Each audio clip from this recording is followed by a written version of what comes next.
আসসালামু আলাইকুম। বাংলা সংবাদে সবাইকে স্বাগত জানাচ্ছি। আমি চিন্তিয়া হক। শুরুতেই সংবাদ শিরোনাম। জানাবো যে কারণে মোদীকে কৃতজ্ঞতা জানালেন জয়। এদিকে ডক্টর ইউনূসকে নিয়ে কি বলছেন ভারতের বিশেষজ্ঞরা। এদিকে দাবি না মানলে কাজে যোগ দেবেন না নেত্রকোনার পুলিশ সদস্যরা। এবং সর্বশেষ জানাবো ৩ মাসের কোনো কাহিনী নাই, আমরা নতুন বাংলাদেশ গড়তে চাই বললেন মান্না। দর্শক শুনছিলেন সংবাদ শিরোনাম, এখন বিস্তারিত। যে কারণে মোদীকে কৃতজ্ঞতা জানালেন জয়। ছাত্র জনতার বিক্ষোভ পদত্যাগের পর দেশ ছেড়ে পালিয়ে গেল শেখ হাসিনা। ভারতে আশ্রয় নেন। এই আশ্রয় দেওয়ার ভারতের প্রধানমন্ত্রী নরেন্দ্র মোদী ও তার সরকারের প্রতি কৃতজ্ঞতা জানিয়েছেন সজীব ওয়াজেদ জয়। পিটিআইকে টেলিফোন দেওয়া একান্ত সাক্ষাৎকারে এই ধন্যবাদ জানান তিনি। বলেন, শেখ হাসিনা অবশ্যই বাংলাদেশে ফিরে আসবেন, তবে একজন সক্রিয় রাজনীতিবিদ হিসেবে ফিরবেন কিনা এ বিষয়ে এখনো সিদ্ধান্ত হয়নি। জয় আরো বলেন, শেখ মুজিবুর রহমানের পরিবারের সদস্যরা কখনোই বাংলাদেশের মানুষকে ছেড়ে যাবে না, আওয়ামী লীগের কাউকেই ত্যাগ করবে না। ডক্টর ইউনূসকে নিয়ে কি বলছেন ভারতের বিশেষজ্ঞরা। বাংলাদেশে অন্তর্বর্তীকালীন সরকারের প্রধান হচ্ছেন ডক্টর মোহাম্মদ ইউনূস। ভারতের সাবেক কূটনৈতিক সুরক্ষা বিশেষজ্ঞ বাংলাদেশি বিশেষজ্ঞরা মনে করেন ডক্টর ইউনূসই সবচেয়ে গ্রহণযোগ্য বিকল্প। পি জিন্দল বিশ্ববিদ্যালয়ের আন্তর্জাতিক সম্পর্কের অধ্যাপক শ্রীরাধা দত্ত ডিডব্লিউকিউতে জানিয়েছেন, ডক্টর মোহাম্মদ ইউনূসের আন্তর্জাতিক স্বীকৃতি ও গ্রহণযোগ্যতা আছে। ছাত্রছাত্রীদের কাছে তিনি হলেন অ্যাসপিরেশনাল ব্যক্তি। তাকে দেখে তারা উদ্ধত হয়। শ্রীধারার মতে ইউনূসকে কোণঠাসা করার চেষ্টা করছেন শেখ হাসিনা। ভারতের সঙ্গে হাসিনা ও আওয়ামী লীগের ঘনিষ্ঠ সম্পর্ক ছিল, কিন্তু এখনকার পরিস্থিতিতে ডক্টর ইউনূসই সবচেয়ে গ্রহণযোগ্য বিকল্প। বাংলাদেশের রাষ্ট্রদূতের দায়িত্ব পালন করছেন রিবা গঙ্গোপাধ্যায় দাস। ডয়েস ভেলেকে তিনি বলেছেন, আমি ব্যক্তিগতভাবে ডক্টর ইউনূসকে চিনি না। তিনি দীর্ঘদিন বাংলাদেশের বাইরে ছিলেন। আর ভারতের মনোভাবের কথা পররাষ্ট্রমন্ত্রী জয়শঙ্কর বিবৃতি দিয়ে স্পষ্ট করে দিয়েছেন। সাবেক আইপিএস অফিসার শান্তনু মুখোপাধ্যায় এ সময় বাংলাদেশে ছিলেন। এই সুরক্ষা বিশেষজ্ঞ ডিডব্লিউকে জানিয়েছেন, বর্তমান পরিস্থিতিতে ডক্টর ইউনূস সবচেয়ে ভালো বিকল্প। শান্তনু মুখোপাধ্যায় মনে করেন, ডক্টর ইউনূস পশ্চিমা দেশের কাছে গ্রহণযোগ্য, ছাত্ররাও তাকে চাইছেন। সেনার কাছেও তিনি গ্রহণযোগ্য, তিনি ব্যালেন্স করে চলতে পারবেন। তিনি বলেন, তবে ডক্টর ইউনূসের সামনে সবচেয়ে বড় কাজ হলো সহিংসতা বন্ধ করা, সংখ্যালঘুদের সুরক্ষা দেওয়ার ব্যবস্থা করা। প্রবীণ সাংবাদিক জয়ন্ত রায়চৌধুরীও মনে করেন, ডক্টর ইউনূস যুক্তরাষ্ট্র সহ পশ্চিমা দেশগুলোর কাছে খুবই গ্রহণযোগ্য ব্যক্তিত্ব। ডিডব্লিউকে তিনি বলেন, ডক্টর ইউনূসই বর্তমান পরিস্থিতিতে সেবা বিকল্প। তিনি বলেছেন, ডক্টর ইউনূসই বর্তমান পরিস্থিতিতে সেরা বিকল্প। তার আন্তর্জাতিক স্বীকৃতি ও দেশের ভেতরে তার গ্রহণযোগ্যতা রয়েছে। ভারতের কাছে তিনি গ্রহণযোগ্য ব্যক্তিত্ব। বাংলাদেশে এত দ্রুত যে পট পরিবর্তন হবে তা আন্দাজ করতে পারেনি ভারতের এই বিশেষজ্ঞরাও। রিবা গঙ্গোপাধ্যায় দাস বলেছেন, সরকার গঠনের পর অসন্তোষ ছিল, ছাত্ররা অখুশি ছিল, আন্দোলন হচ্ছিল, সেটা সকলেরই জানা। কিন্তু সেই আন্দোলন যে এত দ্রুত এরকম রূপ নেবে তা ভাবা যায়নি।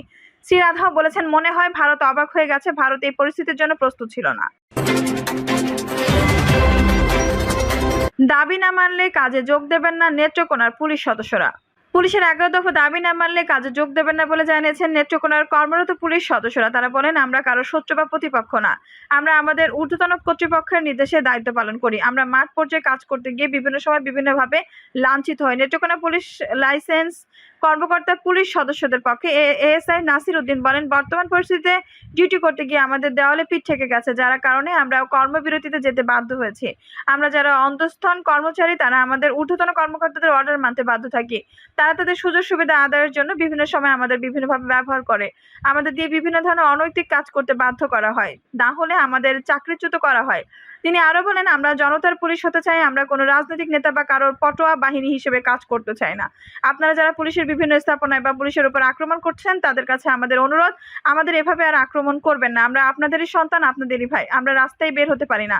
আমাদের সহকর্মীদের বিভিন্নভাবে হত্যা করা হচ্ছে, হত্যা করে তাদের লাশ ঝুলিয়ে রাখা হচ্ছে, পুড়িয়ে দেওয়া হচ্ছে। আমরা আতঙ্কের মধ্যে দিন পার করছি। এএসআই নাসির উদ্দিন বলেন, আমরা ছাত্র জনতার বিপক্ষে নই, আমরা আমাদের ঊর্ধ্বতন কর্মকর্তার অর্ডার পালন করতে গিয়ে হয়তো আমাদের বিরুদ্ধে দাঁড়াতে হয়েছে, কিন্তু আমরা কখনো জনগণের বিপক্ষে নয়। আমাদের বাধ্য করা হয় জনগণের বিপক্ষে দাঁড়াতে। আমাদেরকে যারা জনগণের শত্রু বানিয়েছে তাদের বিচার হোক, এটা আমাদের দাবি। আপনাদের কাছে অনুরোধ, কেউ বিভ্রান্ত হবেন না।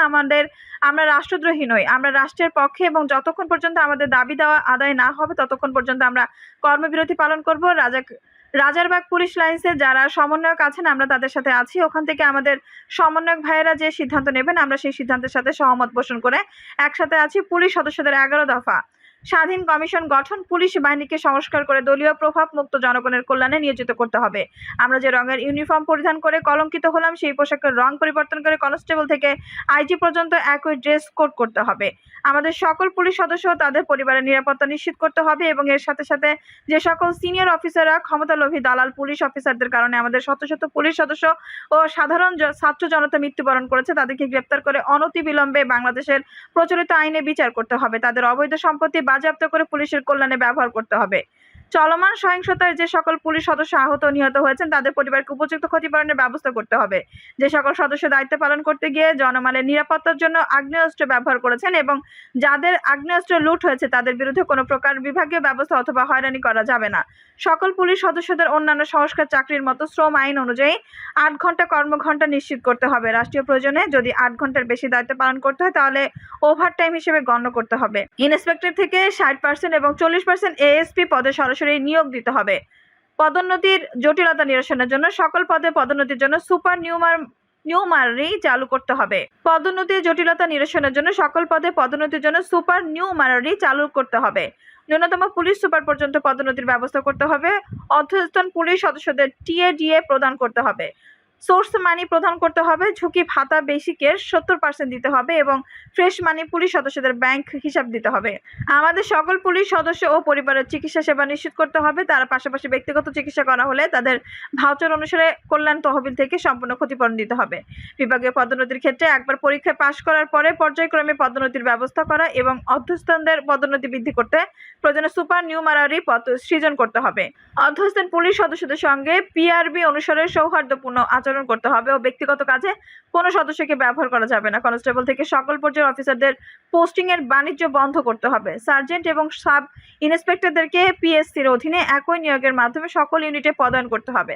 বর্তমানে কর্মরত সার্জেন্টদেরকে তদন্ত ক্ষমতা দিতে হবে। এএটি ও এটিএসআইকে এসআই নিরস্ত হিসেবে সমন্বয় করতে হবে। জনগণের স্বার্থে এবং সুষ্ঠু ট্রাফিক ব্যবস্থাপনা নিশ্চিত করার লক্ষ্যে ট্রাফিক বিভাগের বাণিজ্য বন্ধ করা এবং মালামাল টার্গেট প্রদান করা থেকে বিরত থাকতে হবে। কমিউনিটি ব্যাংক এবং সকল কল্যাণ তহবিলের সুস্পষ্ট হিসাব প্রতি বছর সকলকে প্রদান করতে হবে। লোনের ক্ষেত্রে সুদের হার 6% এর নিচেই নিয়েই আসতে হবে। প্রয়োজনে বাংলাদেশ পুলিশ কল্যাণ স্ট্রাক থেকে সমন্বয় করতে হবে।